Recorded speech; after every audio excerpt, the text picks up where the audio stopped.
Hey everybody, this is Chris with T3 Handicapping. This is my second attempt here at the Wednesday, September 15th card from Indiana Grand. Yesterday, I said my last video went a half hour and I was going to try and keep it short and then recorded one for 40 minutes. So I might keep that one up if you want the longer one, but hopefully this will be a little bit quicker hitter in terms of just getting you what you need quickly and in a more digestible format. So as always with any of this stuff, if you want to get my picks updated after scratches, you can follow me on Twitter at handicappingT3, or you can read my articles on bettingnews.com. And I do actually have one up for today's card at Indiana Grand if you want to check that out. I would definitely keep an eye on the Twitter, though, today. There is some possibility of some rain overnight into the morning at Indiana Grand, which could potentially impact, maybe if races are run on the turf, certainly track condition, even if it's listed as fast and firm, could have a little give to it because they were supposed to get some decent rain. So that could impact a number of horses and whether or not they choose to go. So I would just definitely follow on Twitter there and make sure that you know what's going on. That's at handicapping T3. And I will say I really appreciate everybody reaching out. I've been getting a lot of tweets and conversations starting on Twitter regarding my picks. So that's really cool. Greatly appreciated. Let's take a quick look at Tuesday's results. I'm not going to throw the grids up here. You can go on Twitter. You can see the grids from yesterday and see how I did in terms of exactas tries. But again, in the interest of expediency, this is really the main thing I use um, as a double and pick three player. You can see we had a pretty good day overall. The biggest issue that I had was not being able to string these pick threes together here. I had pick threes coming into and out of these top picks. That I just couldn't connect on. And so a couple, lower payouts on some doubles and things like that. But just the timing of the two that were off the board um, really kind of killed me in that sense from an ROI standpoint. But overall, still a good day of picking winners. And it's one of those days where you're like, okay, the betting may not have been great, but I was at least on the right track. So we're going to dive right into the card today. And like I said, I'm going to kind of race through this. Just so that you can kind of get all the information that you need as we go through here. So you'll notice that I have the document already marked up. I'll talk about some of those marks where I think they're merited. So 5.5 furlongs. We're starting with a state bred maiden claimer 50,000, going 5.5 on the dirt. I start with the number one, Blazing Justice 81B. Now this horse is 9 to 5, but I actually really prefer some others in this spot. So I probably actually will only go with an A line in this, and just try and let somebody like a Blazing Justice beat me. I don't particularly love the rail draw and turf in dirt sprints. Prince Act. This one's 20 to 1 on the morning line for Thomas Pompel and Kim Hammond, but does have a 75 kind of going back. Now that was on turf, which is a little concerning. Um, but if it finds that form against a group of losers, could be good at a price. Ship Shape rates out as 107 A plus. That's actually one of my top ratings for the day. We've got one coming up in a few races that tops that, but at 5 to 1 with Robert Gorham and Eduardo Perez, definitely one you want to look at. Broken Justice, 73C. Trainer doesn't have much going in terms of first time starters, even on a race sample size. So I won't use that one. Successfully Done 101 A plus, definitely one that I want to use.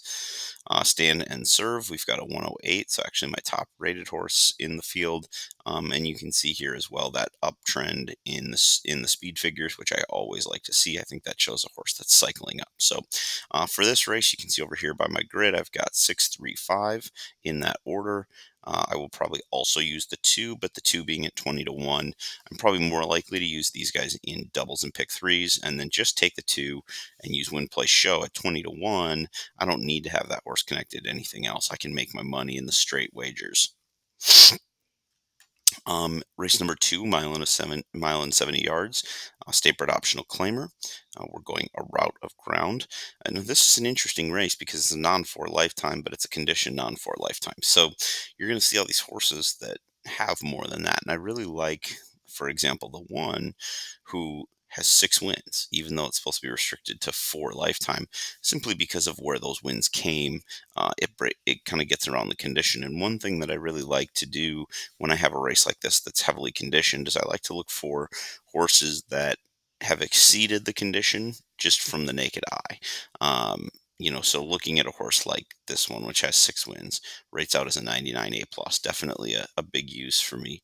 Jova, 7 wins, 106 A plus, actually my top rated horse. Number three, two last words, 79C. But again, you've got those 5 wins. So we're seeing a common theme here. Mystery Unbridled, 73, rated out as a C, 6 wins. Now this one's interesting. Bayou Cat 86A only has the 4 wins, so that would suggest that it hasn't had as much success as the others. Now it does have a slightly smaller race sample size, less races to this point, but you can also see some speed figures that make it competitive here. Another one that's in with just 4 wins is the number 6, Toss of Fate, but does still rate out to an 87. I don't like to see the declining form line, but by the same token, this last one was on turf, which is not today. And then you can also just see that the 90 would be more than good enough against this group. So I'm going to use 2-1-6-5. I have the 3-4 as C horses, but I'm not going to be using them as such. I'm gonna probably go most heavily through the 2-1, and I will do a little bit with the 6 and 5. This is a race where I don't have anything competitive in the win end because um, everything else is just too low of prices. Now, the third race is the first one that's going to the turf. We're going a mile maiden special weight. This will be one that's kind of touch and go because, again, I'm not sure what the condition of the turf course will be if we're going to be on it at all. It looks like, based on the current forecast, that we can probably still run on the turf. It just might have a little bit of gift to it, but we'll kind of have to wait and see. I really like this first horse here, number 1, Prized Cupcake. Uh, we're still under 10 races without a win, so I can live with that. I don't love the plunging line here, but the 12 was on dirt, so I'm really looking at a 67.52, which isn't bad. We don't have any world beaters here. I've got 106 A plus on this one. Number 2, Lucy 79C. Uh, this number puts it in the mix for sure. That's its last turf effort. Number 3, I'm H and Cat Lady, Lady Cat, sorry, 70C, but I just don't see a lot. So as I'm going to actually construct my ticket for this race, I'm probably not going to end up using the 3 as much, where I will more likely use the 2. Quite whimsical, just a little light on figs. Jack's Finale comes in 79C or 76C, sorry, but I don't like the trainer stats here. So again, this is one where the more I'm looking, the more I'm like, okay, there's a gap between my top 3 selections and then my bottom 3 selections that are still on the board. So I'm going to kind of skip over those C's. I have enough question marks about them. I think I'm going to keep it skinny. I don't really have a strong individual opinion. When that happens, I tend to avoid too many C lines just because you're going too deep. So I'll play strong A tickets, but I won't play into C horses as much when that's the case. This horse I'm not interested in, has never been closer than 31 lengths on turf. Stormy Wager, the 1-5 favorite, a 106 A plus. If you look at these last 2 figs, they're gonna be good enough. There's nothing concerning here. In the trainer stats, you've got Deshaun Parker. Perhaps the only thing that's a little nerve wracking is the fact that it's an early speed horse on turf. Coming from the outside. But other than that, this seems like a very legitimate horse. And then Harlan's Princess is an 88A. The question becomes, does this horse even run since it's main track only? So I like the 178. I'm going to use them most heavily. They all ran in a similar turf race a couple back, uh, with the 7 beating the 1. And then the 8 was a little further back, but again, the 8's not running if it's on turf. So I'm going to go 178, and then if whatever combination of scratches come up, I will adjust accordingly. But those are the ones that on paper look like the best horses, and then it's just a matter of what surface we end up on and what the track condition looks like. So one thing to note too, as we're talking about this turf race here, is that if a race does get taken off the turf, I will actually recalibrate the entire formula to reflect the surface change. So you can see big swings in who the picks are for off turf races if that comes into play, because it does recalculate everything based on the fact that that race is now being run as a dirt race and not a turf race. So just one of the reasons to follow me at Handicapping T3 on Twitter. Race number 4, we've got 6 furlong state bred allowance 40,000. Number 1, Rich Kingdom 81B, solid grade. Number 2, Idea Man 73C. Number 3, looking at Justice 66, no play. Prepare for Glory 80B. Azaro Steel 94 A plus. This is my top rated horse here for Manny Esquivel and Cipriano Contreras. Got a nice trending line here, which I like to see. Horse rates out really nice in this department, and has been improving in form. Now does have to step up in class, but I think can handle it. Long Live Justice 63 not using. The Devil's Algorithm is 2-1. 82B. One of the things I don't like about the Devil's Algorithm and why it was marked down is because it has an S run style. But if you actually go back and look at this race at Indiana Grand, it did show the ability to sit closer and actually ran faster early pace numbers than in the previous race. So I don't think that's necessarily a disqualifier. I think this horse has to be respected, even though the run style on paper would look like something that maybe isn't going to be good enough. I think we also have to sometimes look to see if the data matches the way the horses actually run in the running lines. Number 8, 51X, just not going to use there. So when all said and done in this race, I mean, I definitely like the 5 the best. I'll probably use the 147. The 2 Idea Man is at 10-1. So if I'm doing larger pick ends bets, I can probably sneak that one in. Typically, I'm not going to include a seahorse unless we're talking about being at odds of 10-1 to beyond. I don't want to be taking a 7-5 that shows up in the C. And if I lose, I lose. That's fine. But I just need to be conscious of the budget, because at Indiana Grand you're going to have smaller payouts. So that's something you want to know. This race is another maiden special on the turf, going 7.5 furlongs. But the challenge that I had with this one, as opposed to the other one, is that there's just not a ton of data to go off of. So this one I was a little bit torn on. I've got a first-time starter, 13%, which is really good. Jockey's fair enough on the turf. That's fine. Breeding suggests they'll like the turf. So I'm in a situation where it's 61X, but if I'm alive to things, I don't want to be knocked out of a race with so little data. This horse really would have had a hard time becoming the top rated horse, just because it doesn't have anything to go off of. So a little torn on whether or not to use that one. Then I came to this guy and I think, or this girl, I should say, and this one became a really big one for me. 97 A plus. Brad Cox, good speed figures, pretty easy. Now, this is actually kind of my interesting play of the day. This Zipsy Rosalie, on paper, doesn't grade out that well. 77C, okay, whatever. But take a look at some of these numbers. Now, the jockey numbers aren't great, but this is the jockey that rode it first time out. Now, if you like this horse here, who ran a 67 on dirt, we have to trust that that's going to translate to turf. We already know that Zipsy Rosalie can run on turf. Ran a 65, which is very competitive with the 2, who's 5-2. This horse is 12-1.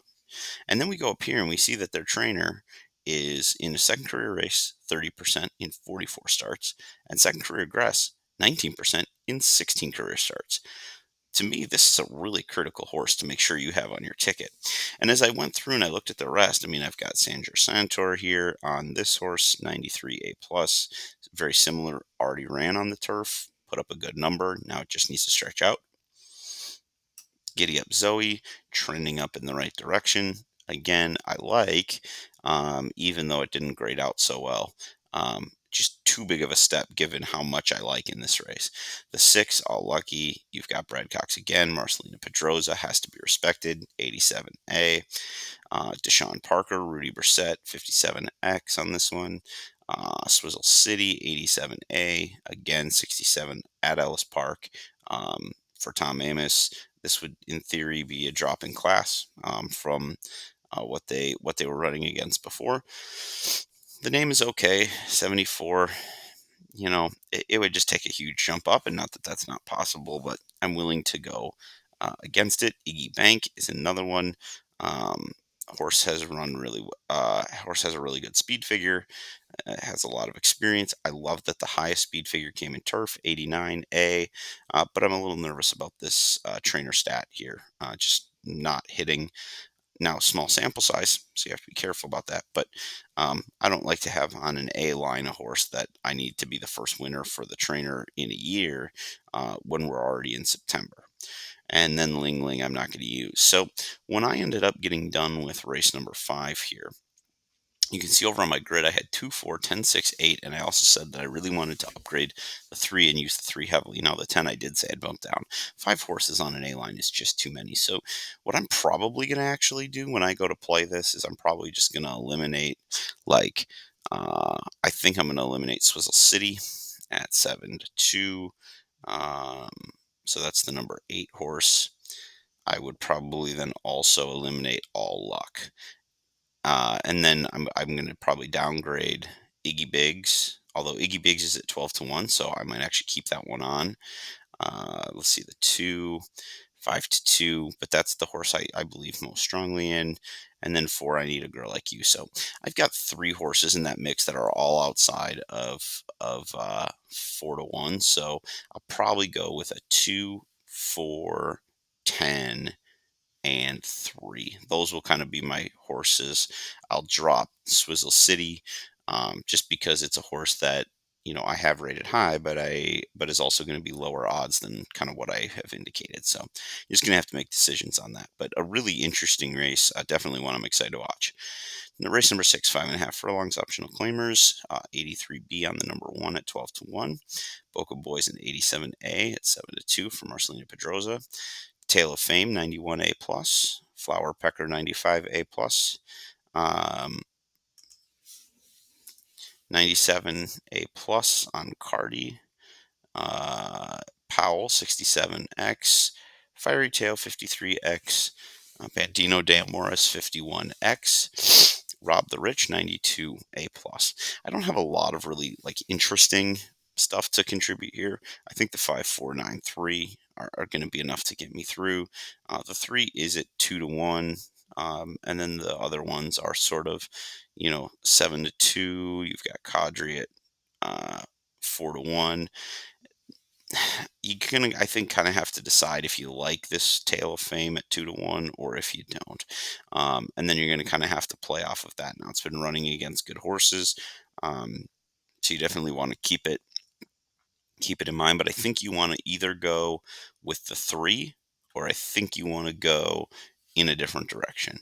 I kind of, based on the way Indiana Grand has been going the last few days, I'm kind of inclined to toss the 3 and just go with the 4, 5, 9 in some doubles and see if I can get the job done there.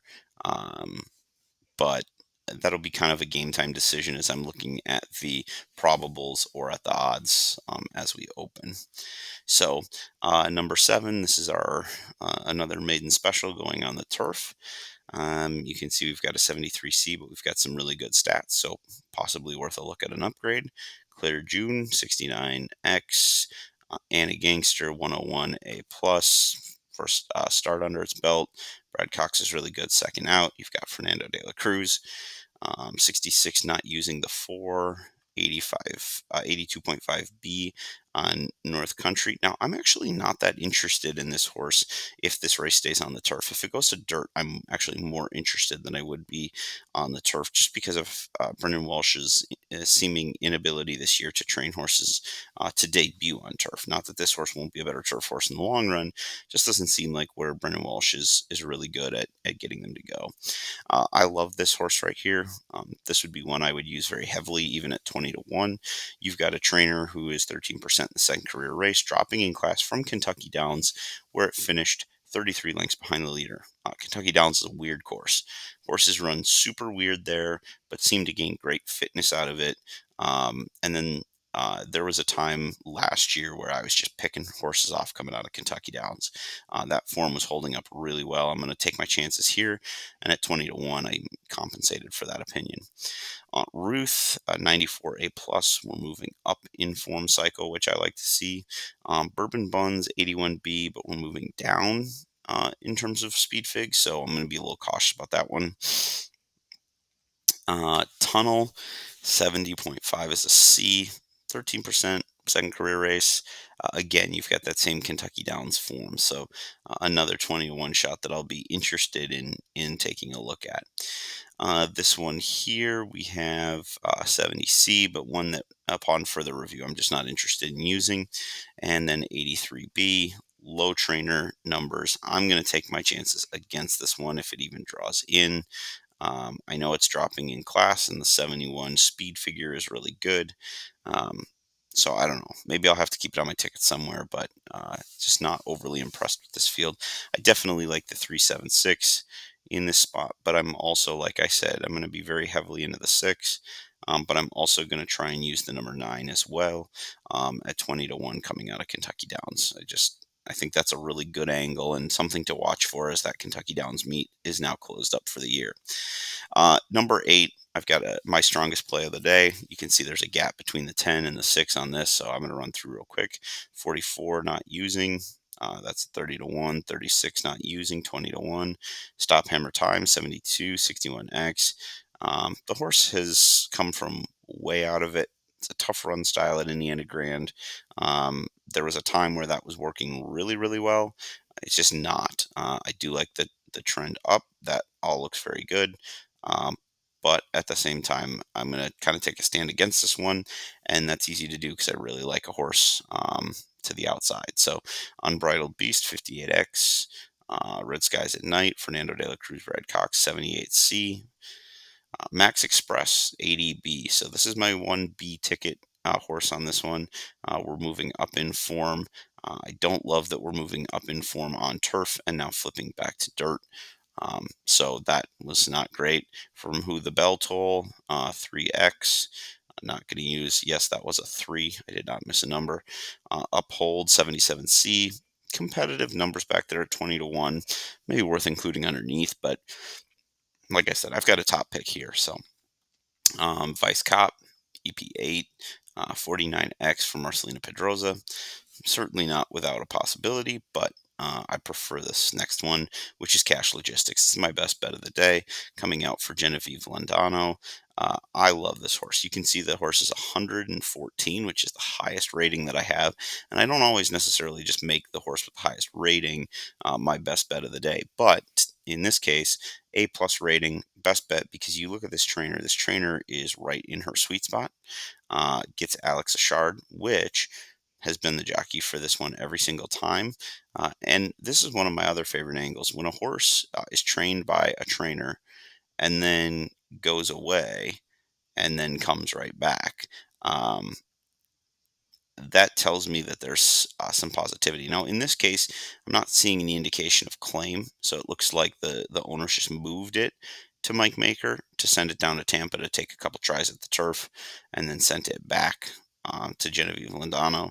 But you can see the horse was in great form with Genevieve, and then went to Mike Maker, and it just wasn't working as well, and then came back and has been in good form since. So this is my best bet. Cash Logistics, number 10 in the 8th race. Star Spangled Express, 49X. Barefoot Bootlegger, 10X, and 11X on number 13 Royal Icing. So with the heavy choice there, I don't need to spend a lot of time on all the other horses. Last race we'll go over today is the 1 mile and a 16th Philly State Bred Hoosier Heartland Stakes. And this one I think is a pretty competitive field. So I have the 1 as an A horse. It's an S type, but I've also seen times when it comes from mid pack on dirt. So to me, that's not a disqualifier, especially not going around the ground. Brewski, S, not going to use.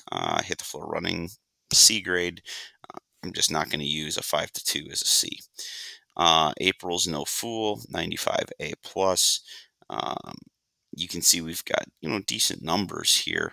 That's 71 on on dirt should be just fine here. Pearl Tiara 79C, again, I'm not going to use a 2-to-1 shot at 79, but certainly if it runs this 84, everybody's going to be in some trouble.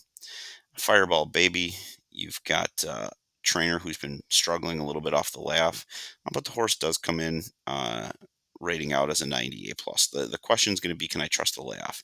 I'm not worried about the S type because it does have 5 speed points, so it's shown an ability, and in fact, you can see in the last race actually won on the front end, and especially if there's given the track that seemed to really upgrade it last time. Now, I guess you could say the 6 furlongs kind of puts a hole in that theory, but maybe he just likes the distance because when we went back to a mile as well, we also won. So when we're running long distances, if there's any given the track, Fireball Baby's one I definitely want to have.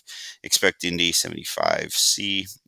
I'll maybe use that one at 6-to-1. That's kind of a fair price. So you can see over here my grid. This is the grid using raw numbers, and this just kind of highlights all of the picks that we just discussed here today. So you can kind of see there, it's got uh, kind of where everybody lays it out. Now, when you're going to play at Indiana Grand, pools are smaller. You don't have the ability to spread quite as much as you would somewhere else. That's where at times I will use the class adjusted numbers to figure out who do I really like in this. Now, I'll try and combine those raw numbers with some handicapping like I just did throughout the video. But if I'm really stuck on things, I'll kind of take a look here and see what the class adjusted numbers show me. So you can see here that, clearly my standout horses are the 1-7 in race 3. And my standout horse, just in terms of a pure rating scale, is the 10 horse here. Now, if you remember the 3 horse, I believe that's a maiden race. I think that's one of the maiden specials on turf. So I'm not going to be as confident in those ratings. But I also had those horses, just from a handicapping standpoint, rated out better anyway. So I've got those guys, and I've got the number 10 here as well, who is clearly above the rest of the group. So the raw numbers is what I post on Twitter because I found that those are better indicators of the true talent level of the field. So that's what I will post on Twitter. But I want to wish you all good luck today at Indiana Grand, and I hope you cash some tickets. Don't forget to follow me on Twitter at Handicapping T3 for all the latest picks after scratches and any changes have come through the system. Good luck.